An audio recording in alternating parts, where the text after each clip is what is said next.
तो हेलो दोस्तों, नमस्कार। कैसे हैं आप सब? आई होप आप सभी लोग बहुत ही अच्छे होने वाले हैं। तो दोस्तों, मैं हूं आशुतोष सिंह चौहान और आज हम लोग आ चुके हैं एक न्यू वीडियो लेक्चर पर, जहां पर आज हम लोग बात करने वाले हैं कि पशुओं को सर्दियों से कैसे बचाया जाए और अगर उन्हें सर्दियां लग जाएंगी तो उन्हें क्या क्या नुकसान हो सकते हैं। अगर आपके पशुओं को सर्दियां लगेंगी तो पशुपालक भाइयों का भी नुकसान होगा। तो उसी दोनों चीज़ों को हम लोग आज यहाँ पर डिस्कस करने वाले हैं आप लोगों के लिए। तो दोस्तों, जैसा कि हम लोगों ने यहाँ पर बात किया है कि जानवरों को सर्दियों में कैसे बचाएं, तो हाँ दोस्तों, अब सर्दियाँ आ चुकी हैं। कई सारे जो पशु हैं वो बीमार होना शुरू हो गए हैं। बीमारियों में प्रायः देखा गया है कि पशुओं के अंदर इस समय बुखार आ जाना, ब्रोंकाइटिस हो जाना, निमोनिया हो जाना, लगातार पशुओं के नाक बहना, पशुओं को धांसना और पशुओं को तेज फीवर आ जाना, बुखार आ जाना, और पशु आपका अचानक खाना नहीं खाता है। तो ये सारे जो भी सिम्टम्स हैं या लक्षण हैं, ये सर्दी द्वारा जनरेटेड लक्षण हैं, या हम लोग कहें कि सर्दी के द्वारा जनित लक्षण हैं। क्या इतने ही लक्षण आ सकते हैं? दोस्तों, लक्षण तो बहुत आ सकते हैं। लक्षण में आपका जानवर बैठ भी सकता है, आपका जानवर अचानक से दूध भी कम कर सकता है, आपका जानवर अचानक से बच्चा डाल सकता है। इस प्रकार की चीज़ें आपको देखने को मिल सकती हैं। उसके अलावा अगर आपके पशु को ठंड लग जाएगी तो आपका पशु 1 साल के लिए गड़बड़ा जाएगा, क्योंकि जो आपके पशु है उसके अंदर इम्यूनिटी का जो स्तर है वो भी क्या हो जाएगा, ख़राब हो जाएगा। तो अगर दोस्तों, अगर आप चाहते हैं कि ये सारी चीज़ें जो मैंने आपको यहाँ पर बताई हैं ये ना आने पाए आपके पशुओं में, तो क्या कुछ इस प्रकार की चीज़ें हैं जिनको यूज़ करके हम लोग बच सकते हैं। तो दोस्तों, आज जो हमारा यहाँ पर ये लेक्चर है, यहाँ पर हम आपको किसी भी प्रकार की कोई भी दवा के बारे में नहीं बताएंगे। कुछ इस प्रकार के जनरल मेजर्स हैं या कुछ इस प्रकार की चीज़ें हैं जो आप लोग ले करके अपने पशुओं को स्वस्थ रख सकते हैं। सबसे पहले कि अपने पशुओं को एक समुचित जगह पर बांधें, एक ऐसा स्थान जहाँ पर आपके पशु को छाया हो। ऐसा नहीं है कि वो बंधा हुआ है, रात भर बाहर बंधा हुआ है, उसको वास पड़ रही है। अगर आपके पास जगह नहीं है तो आप कुछ न कुछ व्यवस्था कर करके उसको वास से बचाने का प्रबंधन कर सकते हैं। अगर आप अपने पशु को वास से बचाने का प्रबंधन कर देते हैं तो आपके पशु में जो होने वाली इस प्रकार की जो बीमारियाँ हैं जो मैंने अभी बोली हैं वो बीमारियाँ नहीं आएंगी। उसके बाद दोस्तों, अगर हम लोग बात करें कि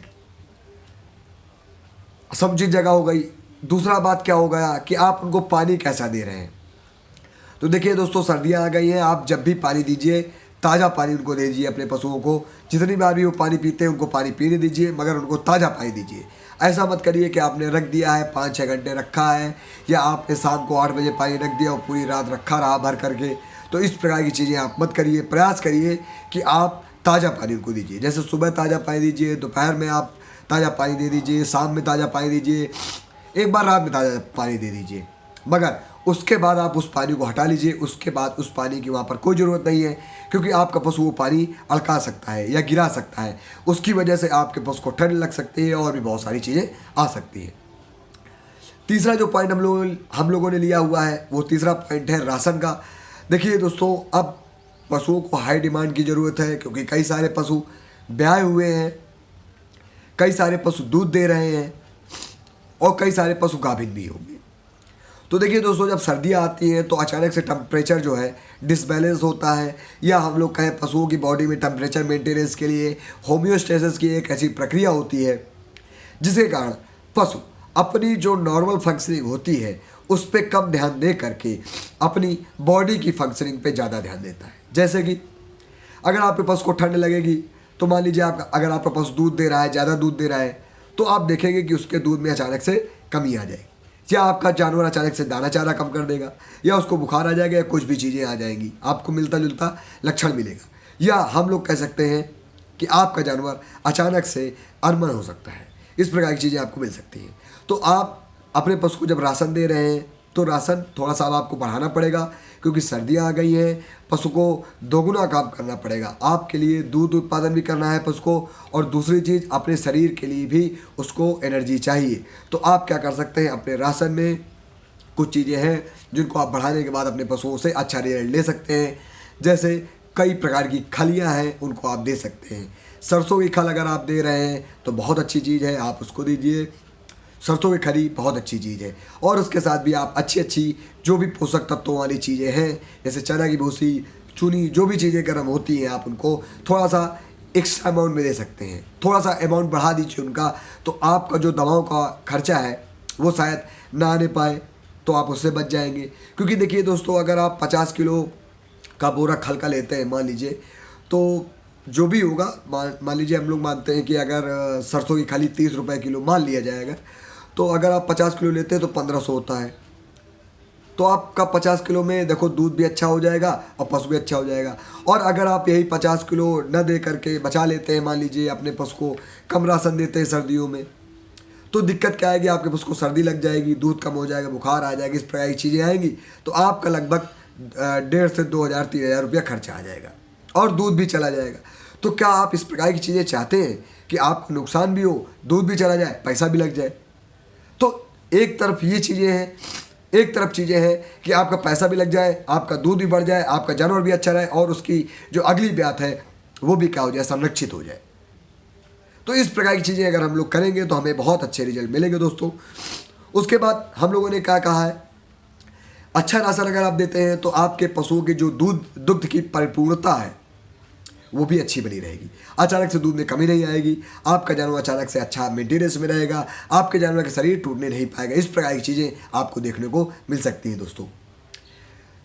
प्रयास करके अगर आप चाहते हैं या आप रोक सकते हैं तो आप अपने पशुओं को रात्रि वाला जो पानी है वो देने से बचें। प्लस उसके साथ में आपके पशुओं में जो भी इस प्रकार की गंदगी है जो आपके पशुओं में क्या हो रही है, आपके पशुओं को परेशान कर रही है, गोबर पड़ा हुआ है या और भी कोई गंदगी पड़ी हुई है, पेशाब पड़ा हुआ है, तो आप अपने पशुओं को रात में बांधने से पहले उस सारी चीज़ों को हटा देंगे तो ज़्यादा अच्छा आपको रहेगा। क्योंकि देखिए, पशुओं को भी ठंडी लगती है, ठंड सबको लगती है, ऐसा नहीं है कि ठंड किसी को नहीं लगती, ठंड सभी को लगती है।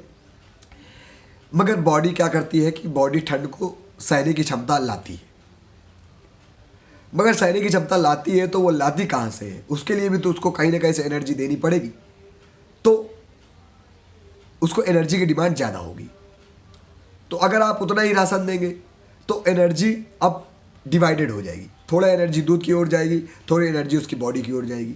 और अगर आप राशन यहीं पर थोड़ा बढ़ा देंगे तो इस प्रकार की जो भी कॉन्सिक्वेंसेज आपके आ रहे हैं आपके पशुओं में, ये नहीं आएंगी। चलिए, इतना मैंने बता दिया कि आप अपने पशुओं को ठंड से कैसे बचाएं। यहाँ तक ये मेरा वीडियो आपके लिए था। बहुत बहुत धन्यवाद आपका, हार्दिक आभार, नमस्कार।